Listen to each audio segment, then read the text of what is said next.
Mandanya kumviriza ijwi rya Amerika isamira na Washington DC mu Kirundi no mu Kinyarwanda. Mwaramutse inshuti bakunze muzindukanye natwe mu biganiro vya kino gitondo. Kuri mikro muri kumwe na Joe Diane Ninahazwe ngiye kubashikiriza amakuru tubafitiye, tukayahera kuyagezeho irya nino kw'isi na mugenzi wacu Aloyse Bigirimana.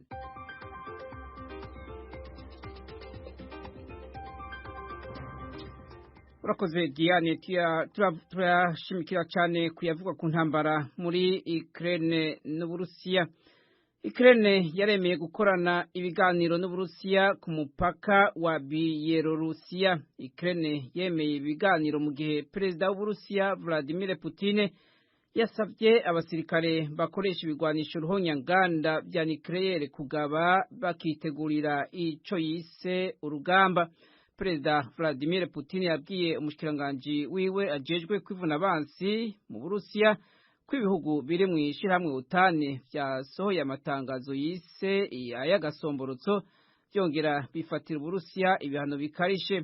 Perezida wa Ukraine Volodymyr Zelensky yaremeye ko aza kurungika intumwa ziwe ku mupaka wa Bielorusiya kuri uyu wa mbere mu biganiro vy'amahoro n'Uburusiya, avuga ko ataco aza gusaba kugira ivyo biganiro bibe. Hagati aho ambasaderi wa Ukraine muri Amerika Oksana Markarova yarashimangiye ko Ukraine yifuza kuganira n'Uburusiya ariko ivyo kwishikana kwa perezida bitarimwo. Mu gihe ibiganiro bisa nibigira bitangure n'imishamirano kandi kabandanya, amakungu nayabandanya gufata ibihano. Ishiramwe rya Buraya ryatangaje ejo ibihano bishasha ku Burusiya kubwo gutera Ukraine. Uburaya bwafashe ingingo yo kugara ikirere cabwo ku ndege z'Uburusiya, bwongera buhagarika ibimenyeshamakuru vy'Uburusiya mu bihugu bigize uwo muryango. Perezida wa Komisiyo y'Ubumwe bwa Buraya Ursula von der Leyen niwe yatangaje izi ngingo. Yavuze kandi ko Buraya bwafashe n'intambwe zo guha ibigwanisho Ukraine no guhanisha Bielorusiya, Somambike n'Uburusiya ibihano kuko ngo yafashije kugira iyo ntambara yorohere Uburusiya. Indege zose z'Uburusiya zirimwo n'iz'abatunzi mu bategetsi b'Uburusiya ntizicemerewe kuguruka mu kirere ca Buraya. Abanyamerika nabo bari mu Burusiya baragabishwa aho basabwa kuva muri ico gihugu badatevye bakoresheje ngo indege z'urudandaza. Ibi vyasabwe n'ubushikiranganji bwa Amerika bw'imigenderanire n'ayandi makungu ejo ku munsi w'Imana, kubera indege zirushiriza guhagarika kuja mu Burusiya mu gihe ibihugu vya Buraya biriko birugara ibirere vyavyo ku ndege z'Uburusiya. Ubwo bushikiranganji busaba abanyamerika gutangura kwiyungunganya ntibizere gutaha bafashijwe na leta ya Amerika. Bwarashize kandi iryo gabisha ku rugero rwa 4 n'urugero rwihaniza kugendera igihugu kanaka. Impunzi nazo zirabandanya kugira ingaruka mbi. Ishiramwe mpuzamakungu ONU ritangaza ko intambara Uburusiya bwatanguje muri Ukraine ishobora gutuma abanyagihugu ba Ukraine bagera ku miliyoni 4 bahunga igihugu cabo.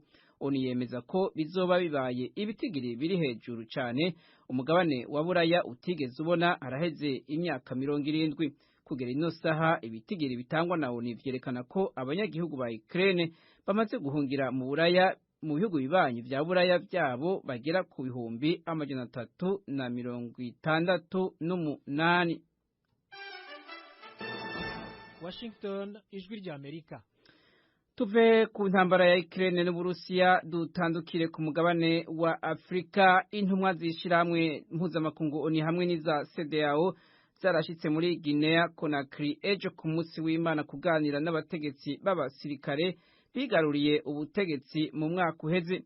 Ibi vyavuzwe n'abategetsi bo hejuru muri ico gihugu. Igisirikare ca Guinea Conakry carakuye ku butegetsi perezida yatowe Alpha Conde mu kwezi kw'icenda 2021, haciye amezi abanyagihugu bidogera leta yiwe. Iyi kudeta yatumye amakungu ava hasi arayiyamiriza. Colonel Mamadi Doumbouya arongoye abasirikare bari ku butegetsi yaremeye ko azogarukana demokarasi, ariko gushika ubu yaranse gutanga ikirangamisi c'amatora.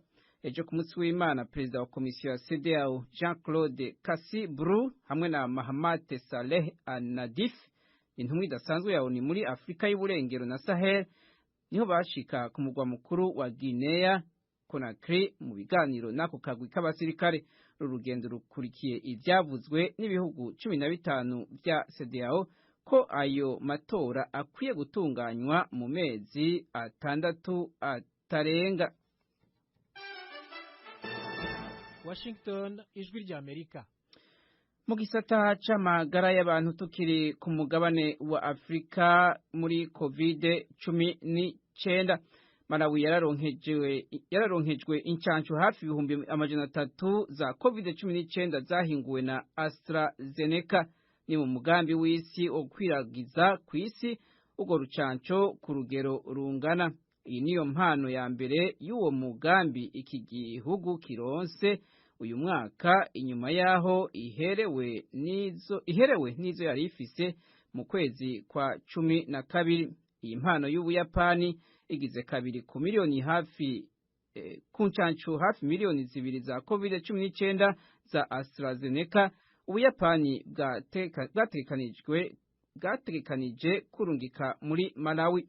Abategetsi mu gisata c'amagara y'abantu muri Malawi bavuga ko iyi mpano y'incancu za COVID-19 ibaye iya mbere Ubuyapani buhaye igihugu cyo mu karere ka Afrika iri munsi ya Sahara. Malawi yatangaje mu kwezi guheze ko yihaye intumbero yo kuzoba yaracandaze 50% by'abanyagihugu bayo gushika mu kwezi kwa 6 k'uyu mwaka.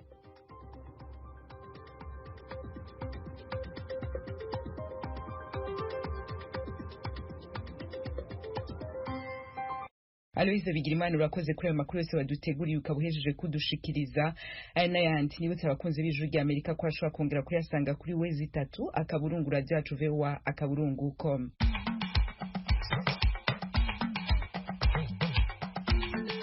Nongere ndabashimire ko mwandanya kumviriza ijwi rya Amerika isamira na Washington DC mu Kirundi no mu Kinyarwanda. Mu Burundi muriko mutwumva ku mirongo migufi ya shortwave kuri metero 25, 31 na 41. Mu Rwanda turi kuri FM 104.3 y'ijwi rya Amerika.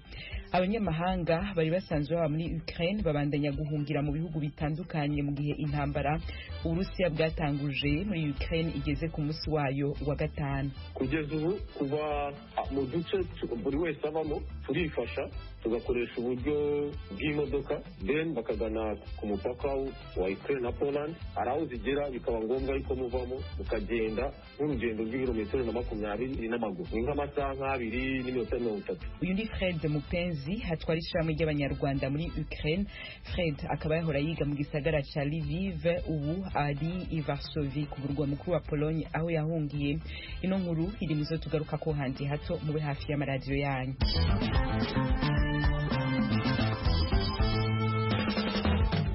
Nongere ndabahikaze nayo ndabice ku masonga mu kanya nk'itangura. Intambara Uburusiya bwatanguje muri Ukraine igeze ku munsi wayo wa 5. Abavuka gihugu ba Ukraine n'abanyamahanga baba muri ico gihugu babandanya guhunga. Abanyarwanda bagwiriyemwo abanyeshure bari basanzwe biga mu bisagara bitandukanye vya Ukraine bari mu bamaze guhungira mu gihugu ca Pologne aho bemerewe kuba igihe c'imisi itarenze 15. Mugenzi wacu Edir Rwema yavuganye na Fred Mupenzi atwara ishyirahamwe ry'Abanyarwanda baba muri Ukraine yamaze kugera i Varsovie ku murwa mukuru wa Pologne. Mupenzi yari umunyeshure mu gisagara ca Lviv. Nahageze mvuye muri Ukraine mu mujyi bita Lviv, ni nk'umujyi wa kabiri wa Ukraine. Umujyi waba uri mu mijyi muri iyi minsi yaba yibasiwe n'ingabo z'Uburusiya kuva Uburusiya bugabye ibitero ku gihugu cya Ukraine? Oya, niwo mujyi kugeza ubutekanye abantu bose bari kuganamo, ntabwo uri mu gace kari muri turiya duce bari kurwaniramo. Gerageza tubwire mbere yuko mufata icyemezo cyo gufata inzira mukajya mu gihugu cya Pologne aho kugeza ubu ngubu mwahungiye, ibintu byari byifashe gute? Ese Abanyarwanda mubana mu gihugu cya Ukraine bangana bate? Kugira ngo dufate icyemezo cyo gusohoka Ukraine ni uko mu ijoro ryo kuwa 3 ahagana mu gitondo nibwo barashe. Ntabwo twigeze tubigira ibintu bikomeye kuko bari basanzwe n'ubundi barwana turuka kera, murabizi. Ahubwo bafataga agace kamwe karimo inganda wegereza, ariko nibwo perezida ubwe yatangaje ko igihugu kigiye kurwana bitakiri mu bintu by'ibiganiro. Umunsi ukurikiyeho nibwo batangiye kurasa no mu makuru bicamo bavuga yuko n'abaturage ubwabo bemeye gutunga imbunda bakajya kurwana. Icyo gihe nibwo twafashe umwanzuro wo kuba dushaka inzira twacamo kugira ngo tutazahura n'ibibazo. Abanyarwanda muri rusange batuye muri icyo gihugu bangana bate? Ndagereranya ubu ngubu navuga nka 74, ariko tujya kugera mu 100 kubera ko harimo abasuye mu Rwanda mbere y'uko intambara itangira. Hari abanyarwanda bashobora kuba bari muri turiya duce twibasiwe n'imirwano cyane cyane twegereye igihugu cy'Uburusiya, aha ndavuga nk'uduce twa Kharkiv, za Kiev n'ahandi. Bari ariko ubu ntabwo bakiriyo, bose bamaze kugera mu mujyi wa Lviv baratekanye. Turi kugerageza gushaka ukuntu bavayo nabo, ndakeka ejo cyangwa se umusibe ejo bazabashizeyo. Hanyuma gerageza utubwire uburyo murimo kugera muri icyo gihugu cya Polonye. Ese bikorwa nande? Hari uruhare leta y'u Rwanda ibifitemo kugira ngo ibe yabakura muri icyo gihugu cya Ukraine kugira ngo mugere muri Polonye? Kugeza ubu kuva mu duce buri wese abamo turifasha, tugakoresha uburyo bw'imodoka. Ubu ngubu ibiciro biba biri no hejuru, ugasanga bamwe bafite ikibazo cy'amafaranga ariko bakayihuriza hamwe bagateranya kugeza ubwo babonye bishyura umutaximeni, then bakagana ku mupaka wa Ukraine na Poland. Ariko no kubera ko ubwinshi bw'abantu n'ubwinshi bw'imodoka hari aho zigera bikaba ngombwa yuko muvamo mukagenda nk'urugendo rw'ibirometero na 20 n'amaguru, ni nk'amasaha 2 n'iminota 30. So iyo ugeze hariya abamo gutegereza kubera abantu benshi, ariko icyiza abanyamahanga babashyira ku ruhande n'abene gihugu cya Ukraine bakajya ku ruhande ko nibo benshi, twambuka neza urebye nta kibazo. Hanyuma leta y'u Rwanda nayo iri kudufasha kubera yuko hari abakozi babo 2 boheteje ku mupaka wa Poland, urasohoka bakahita bagufasha kugera waso ukagera nta tike utanze ari ubuntu, bakanatwitaho. Urebye tumeze neza kugeza ubu, kandi nizera yuko n'abari inyuma nabo barakomeza kubitaho kubera yuko turi gukomeza kuvugana kugira ngo twebwe twabashe gutambuka, tubabwire uburyo babigenzamo na ambasade ibidufashamo. Nk'umuntu wabaye muri icyo gihugu cya Ukraine, ibyo ari byo byose urakimenyereye, umenyeranye n'abaturage b'icyo gihugu. Uburusiya bumaze gutangaza ko bugiye kugaba ibyo bitero, abaturage baho mwavuganye babyakiriye gute? Ese kuba kugeza kuri uyu munota Uburusiya butaragera ku ntego yo kuba bwafashe umujyi nka Kiev bwigaruriye igihugu bivuze iki? Mbere babanje no kuvuga yuko ingabo basubije inyuma ariko ari ukubeshya, nyuma baza gutangira kurasa, nyuma barasana n'abanya-Ukraine ariko barabiduhisha. Nyuma rero ubwo perezida yavugaga ngo bishyire hamwe bamanika amadarapo, ndabyibuka twese n'abanyamahanga twese baduhaye amadarapo, tujya mu muhanda badufata amafoto n'ibiki kugira ngo bagaragaze ko bashyize hamwe ntabwo bafite. Nyuma nibwo haje kubaho iyi n'impinduka, ubwo perezida nyine yavugaga ngo nta mpamvu yo kugira ubwoba, reka barwane. Hanyuma kugeza ubu Russia yo ntabwo irabasha gufata Kiev kubera yuko Ukraine yishyize hamwe bari kurwana kandi bakora uko bashoboye kugira ngo uduce tumwe na tumwe batadufata, n'ubwo harimo utwo bafashe, ariko ibyo byose bakabikora hari intego bafite, kubera ko murabizi yuko ari indi ntambara igeze kubaho muri za 2014 ari itewe n'uwo perezida wari uriho. So rero niyo makosa bashaka gukosora. Muri make niho kubasengera kugira ngo ibyifuzo byabo bizakunde. Abanya-Ukraine benshi barimo guhunga, barasa nk'abagaragaza ko ari uguhunga by'igihe gito. Kuri bo bafite icyizere cy'uko leta yabo izanesha Abarusiya bagasubira kubaho nk'uko bari basanzwe babaho. Mwebwe namwe nk'abanyamahanga mwabaga muri icyo gihugu, icyo cyizere mu gisange n'abanya-Ukraine muribaza ko muzasubira mu buzima bwanyu busanzwe ryari? Kuri twebwe nta cyizere dufite cyo kuvuga ngo twasubirayo vuba, gusa igihe kizabaho iyo ntambara irangira. Icyo cyizere cyo kirahari kuko kugeza ubu bari kuvuga ko bashaka ibiganiro, badashaka gukomeza kurwana, kuko kuri kote zombi hari abasirikare bari gupfa. Mwibaza ko aho ngaho mu gihugu cya Polonye muzahamara igihe kingana iki, cyangwa se hari gahunda yo kubacyura mugasubira mu Rwanda? Ntacyo twibazamo cyo kuvuga ngo twamara igihe kingana gute, kuko muri pasiporo zacu bashyizeho iminsi 15. Ubwo niyo minsi 15 nyine. Bivuze ko nyuma y'iminsi 15 ubwo leta y'u Rwanda iri muri gahunda yo kuba yabacyura mu gihugu?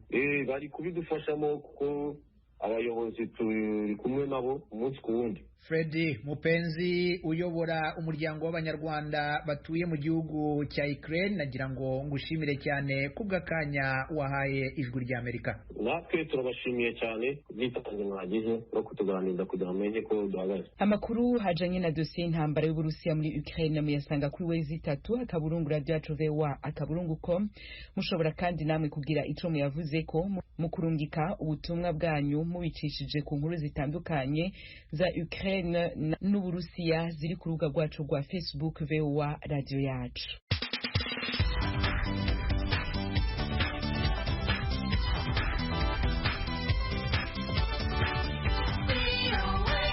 Ijwi rya Amerika, Washington DC, mu Kirundi no mu Kinyarwanda. Turabandanya n'amakuru tubafitiye muri kano gatondo.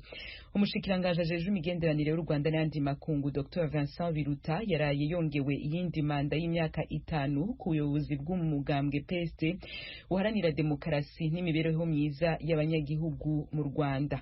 Biruta akigenwa yatangaje ko umugambwe wiwe ugiye gutangura kwitegurira amatora ya president azoba mu 2024. Uwo mugambwe wahakanye ibivugwa ko utigenga wanka ariko gutomora ikibazo cyo kumenya niba muri ayo matora uzoshigikira FPR nkuko wabikoze muri kahise, uvuga ko hakiri kare. Reka ibindi tubibaze mugenzi wacu Asumta Akaboshye. Amatora ya PSD yahuje abahagarariye iryo shyaka bahagarariye abandi kuva ku rwego rw'umurenge kugeza ku rwego rw'igihugu basangaga 200. Mu biyamamarije ku myanya inyuranye yo kuyobora ishyaka rya PSD hafi imyanya yose yariho umukandida umwe ku buryo yatorwaga hafi 100%. Dr Vincent Biruta niwe wiyamamarije kuyobora ishyaka rya PSD wenyine, atorwa kuyobora iryo shyaka ku majwi 217 habonekamo imfabusa 2. Dr Vincent Biruta yavuze bimwe mu byo agiye gushyiramo imbaraga muri manda yabo y'imyaka 5. Nanone muri iyi manda dutangiye hari ibikorwa biri ku rwego rw'igihugu bikomeye kandi bireba ishyaka. Umwaka utaha dufite amatora y'abadepite, dufite amatora y'abasenateri, hari amatora ya perezida wa repubulika mu mwaka wa 2024.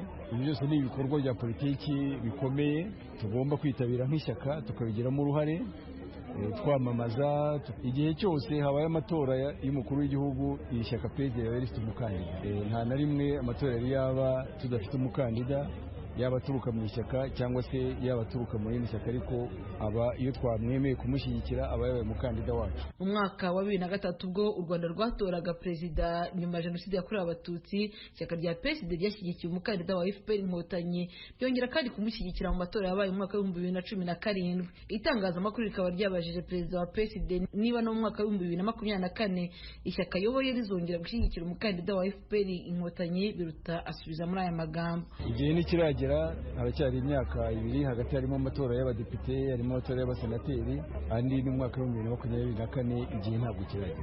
Gushyigikira umukandida w'ishyaka riri ku butegetsi, hari benshi mu bakurikirana hafi politiki y'u Rwanda babibona nk'aho iri shyaka ritagira ubwigenge bwuzuye. Umuyobozi wa Sena Iyamuremye Augustin, umwe mu bari mu bambere batangije ishyaka rya PSD, yagaragaje ko iryo shyaka ryabo ryigenga. PSD kuva yatangira, navuze yuko kongere zose narazibonye, ntabwo yigeze ihungabana. PSD ni ishyaka ry'igihugu. PSD ifite ibitekerezo, ifite impuguke, ifite abakozi, ifite abaturage benshi bayiri inyuma, kandi PSD ikorana n'indi mitwe ya politike, irashimwa hose. N'abayituka ni nk'aba bandi batuka inka bavuga ngo ifite igicebe kinini, bazakomeze badutuke icyo gicebe. Abavuga rero ngo PSD irimo kwaha kw'abandi kubera ko yumvikana n'abandi bose, abo baribeshya kandi ntacyo bazadutwara. Muri iki gihe kandi ishyaka rya PSD ni rimwe mu mashyaka afite umubare w'abayobozi mu nzego nkuru z'igihugu, ariko abanyamuryango bo hasi ba PSD bakaba babwira ijwi rya Amerika ko bifuza ko no mu myanya yindi yose y'ubuyobozi no mu nzego zo hasi abayoboke ba PSD bakwiye kuba bayirimo ku bwinshi. Ishyaka ryanjye cyo numva ryakongeraho nk'uko risanzwe riharanira demokarasi n'imibereho myiza y'abaturage.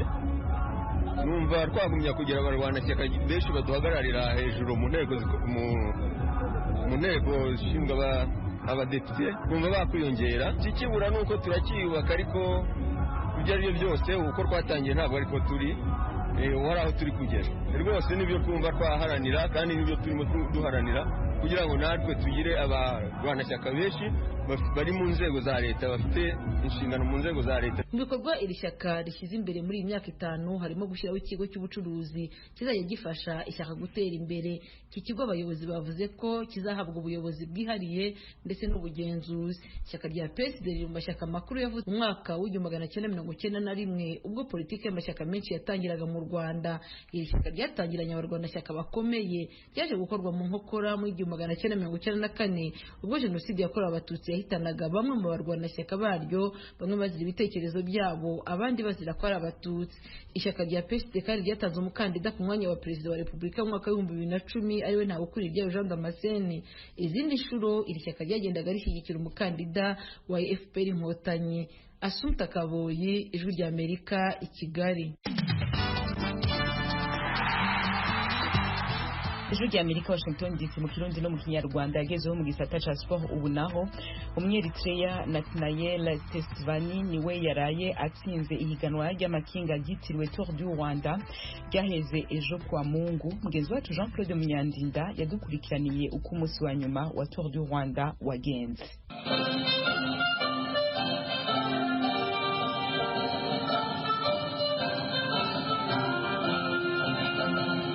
Iyo ni indirimbo yubahiriza igihugu ya Eritrea yaririmbwe kuri Canal Olympia ku irebero kuri iki cyumweru, ubwo umukinnyi Nathanael Tesfazion ukomoka muri icyo gihugu akaba akina ikipe ya Androni Giocattoli yo mu Butaliyani yari amaze kwegukana isiganwa ry'amagare Tour du Rwanda ry'umwaka wa 2022. Ni nyuma y'agace ka 8 anako kanyuma kiri siganwa mpuzamahanga ngarukamwaka kareshyaga n'ibirometero 75 na metero 300, aho abasiganwa bazengurutse mu bice binyuranye by'umujyi wa Kigali. Wabaye wa mbere muri aka gace ni umunyarwanda Moise Mugisha ukina ikipe ya Protache muri Afurika y'Epfo, waciye agahigo ko kuba ari umunyarwanda ubimburiye abandi gutsinda etape y'iri siganwa kuva ryazamurwa mu ntera rigashyirwa ku cyiciro cya 2 n'igice kimwe. Yakoresheje amasaha 2 iminota 8 n'amasegonda 16. Yari ari kumwe n'abakinnyi babiri b'Abafaransa bo mu ikipe ya Direct Energie aribo Alexandre Geniez na Sandy Dujardin, bamuretse agatambuka ngo asoze ari uwa mbere kugira ngo nawe asogongere ku buryohe bwo gutsinda etape ya 2 n'igice kimwe. Nathanael Tesfazion nyuma yo gukoresha amasaha 23 iminota 25 n'amasegonda 38 mu rugendo rwose hamwe rureshya n'ibirometero 942 yahise yambikwa ikamba ry'uyu mwaka.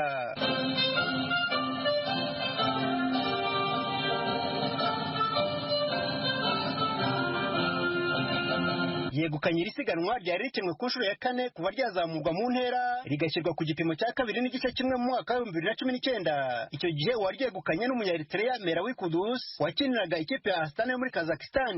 Muri 2020 Tour du Rwanda yatwawe na Nathanael Tesfazion ari nawe kandi wegukanye uyu mwaka. Icyo gihe yakinaga mu ikipe y'igihugu cye cya Eritrea. Umwaka ushize uwahize abandi ni Umunya-Espagne Christian Rodriguez ukinira Direct Energie mu Faransa. Usibye kuba yegukanye Tour du Rwanda, Nathanael Tesfazion yahembwe kandi nk'umukinnyi mwiza ukiri muto ndetse akaba ari nawe mukinnyi w'imena mu bakinnyi b'Abanyafurika baserutse. Moise Mugisha wa Protache yabonye igihembo cyo kwegukana agace ka 8, hiyongeraho n'ishimwe ry'uko ariwe mukinnyi w'inkwakuzi mu kuzamuka imisozi. Igihembo cy'umukinnyi mwiza mu Banyarwanda ni Eric Manizabayo wa Benediction mu karere ka Rubavu wacyegukanye. Uwarushije abandi kuvuduka ni Sandy Dujardin Umufaransa mu ikipe ya Direct Energie. Umukinnyi wahatanye kurusha abandi bose ni Umunya-Israel Omer Goldstein, naho ikipe y'indashyikirwa yabaye Bike Aid yo mu Budage.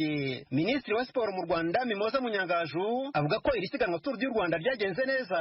Ni byiza byo kwishimira, kirangiye neza, hariho gahunda yo gutegura no kurebera hamwe cyane cyane ko turi mu cyorezo, ababa baragize ikibazo cy'uburwayi kubitaho no kubakurikirana, ariko bikaba birangiye neza muri rusange. Abagomba gutaha bazataha neza, abarwayeho gato bakire ubu navuga ko tubyishimiye ko byibuze tunarangije neza tunatwaye na etape. Igikorwa cyo gusoza iri siganwa mpuzamahanga Tour du Rwanda ry'umwaka wa 2022 cyatangijwe n'umukuru w'u Rwanda Paul Kagame. Yari Claude Munyandinda i Kigali. Jean Claude Munyandinda warakoze kutubera ijisho mu mahiganwa ya Tour du Rwanda kuva atangura gushika ahere. Mu Burundi imirwi yaremesha n'urunani imaze kuronka intsinzi 4 mu nkino zo kurondera imigwi 6 ya basketball y'Ibujumbura izoja mu nkino z'u Burundi bwose. Niyo mirwi yonyene rero imaze kuronka uburenganzira bwo kuzitabira iryo higanwa.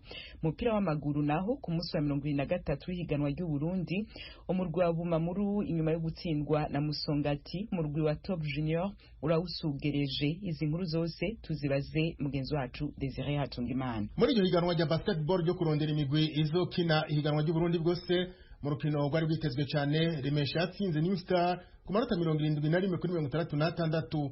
Umugwi wa Remesha ukaba waciye ukwiza intsinzi zine mu nkino zitanu bamaze gukina. Umumenyereza wa Remesha Aime Bitagoye akaba yamenyesheje ko urwo rukino rutari rworoshe, intsinzi yiwe akaba yikesha abakinyi biwe bashira mu ngiro ivyo baba bigishijwe. Urukino rwari rukomeye cyane kuko New Star ubunye ni ekipe ifise abakinyi bashasha b'abakongomani bakuye hanze kandi bafite ingufu. Twatanguye neza mugabo barashobora kudushikira tugenda muri mita tubarusha amanota 4 gusa, mugabo kuva urukino rutanguye gushika ruhere ntibigeze batuje imbere naho tutabasiga menshi, bisigura yuko twago tugenza neza. Byadukundiye match yarigoye mugabo twashoboye gutsinda nico gikuru. Kerne nayo yari maze imisi idatsinda kuno w'Imana yatsinze Rezipo ku manota 60 kuri 49. Umumenyereza w'uwo mugwi ati bamwitege. Kerne icyo novuga nuko mushishikara mukayitega kuko nibaza yuko icambere na mbere twatanguye nabi, ariko nibaza yuko turiko turaholansa saison yacu, iyi competition turiko turayiholansa, kandi nizera yuko iyi ntsinzi iza kudufasha kugira ngo mu mutwe n'abakinyi bagume babona yuko bishoboka kandi baze babishikeko. Umugwi wa Muzinga w'igisirikare nawo inyuma yo gutsindwa na Mutanga United ku manota 72 kuri 61 waciye ugomba mu kibanza ca nyuma vy'ifata kibanza muri Mutanga United. Bamenyesha ko icizere kigihari. Nta gihe kinini maze muri Mutanga United, ariko ico ndiko ndahindura kiriho kandi kiraduhaye victoire no munsi. Nifuza yuko n'amamaca akurikira dushobora kuyakina kandi twiteguye neza kurusha uko n'umunsi twakinye match. Ni intambwe tugize uno munsi, turacasigaje 3 match ajuwe na zone turiteze yuko dushobora gukuramo victoire. Uwundi mugwi umerewe nabi ni Dinamo. Uwo mugwi wigeze kuba ukomeye cyane mu gihugu cy'u Burundi uri mu bihe bibi cyane. Kuri no w'Imana uwo mugwi warongeye uratsindwa na Jimkana ku manota 82 kuri 60.